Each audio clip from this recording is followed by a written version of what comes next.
আজমল চাহাবৰ ল'ৰা যদি কেতিয়াবা বিধায়ক কেতিয়াবা ভায়েক তেওঁলোকৰ নিজৰ পৈতৃক সম্পত্তিৰ দৰে ব্যৱহাৰ কৰিছে।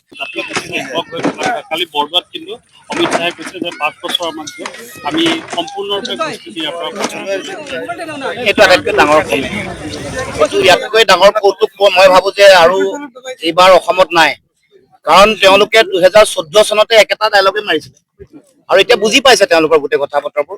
আৰু আজি আমি এই স্থানত বীণা গান্ধীৰ এই দবকা অঞ্চলত আমি বৃহৎ যোগদান কাৰ্যসূচী আমি কৰিছোঁ। আপোনালোকে সকলোৱে দেখিছে ইয়াত আমাৰ যুৱ নেতা সকলোৰে চিনাকি ৰেজাউল কৰিম চৌধুৰী ডাঙৰীয়া আমাৰ দলত যোগদান কৰিছে আৰু বহু ব্যক্তি তেখেতৰ লগত বহুত দীৰ্ঘদিন তেওঁৰ লগত কাম কৰি থকা, আনকি তেওঁ যি সময়ত গণ পৰিষদৰ দায়িত্বত আছিল তেওঁৰ দিনত নিৰ্বাচিত হোৱা বহু ধৰণৰ ৱাৰ্ড মেম্বাৰ ৱাৰ্ডৰ সদস্য আমাৰ দলত যোগদান কৰিছে।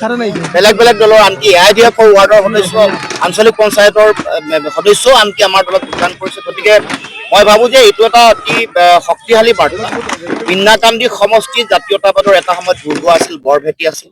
ইয়াত খলিলুৰ ৰহমান চৌধুৰী ডাঙৰীয়াক ইয়াৰ পৰা ৰাইজে নিৰ্বাচিত কৰি পঠাইছিল। গতিকে পুনৰ আজি সেই একে পৰিৱেশ, জাতীয়তাবাদী পৰিৱেশ ইয়াত এটা মানুহৰ মাজত আমি দেখিছো। তেনেকুৱা সম্ভাৱনা আশা সকলোৱে আমি দেখিবলৈ পাইছো।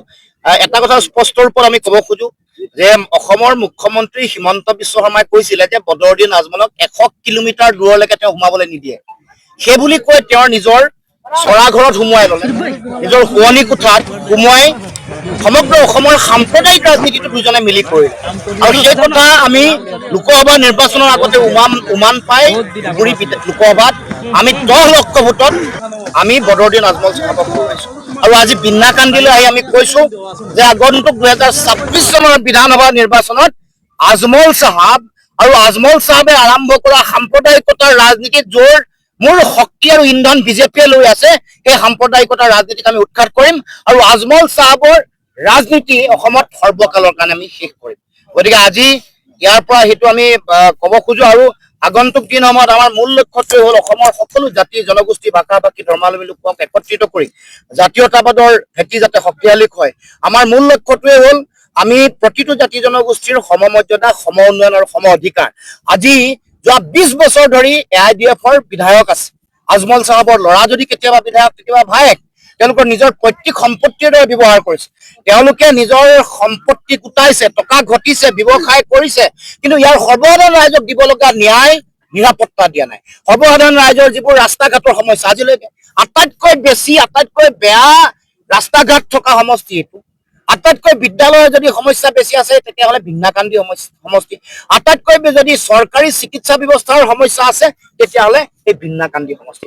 উন্নয়ন যদি হৈছে আজমল চাহাবৰ উন্নয়ন হৈছে, উন্নয়ন যদি হৈছে তেওঁৰ ব্যৱসায়িক উন্নতি হৈছে, তেওঁ নিজৰ শিক্ষাৰ নামতো তেওঁ উন্নয়ন মানে ব্যৱসায় কৰিছে, তেওঁ চিকিৎসাৰ নামতো উন্নয়ন কৰিছে।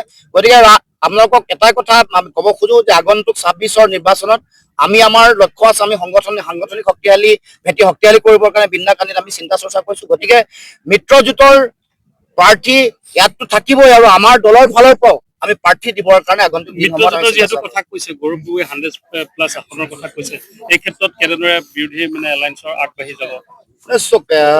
আমিতো কিমান আসন খেলিম সেইটো আমি আগতে কথা হৈছিলে যে আমাৰ অফ কেমেৰা হ'ব, অন কেমেৰা কথা নহয়।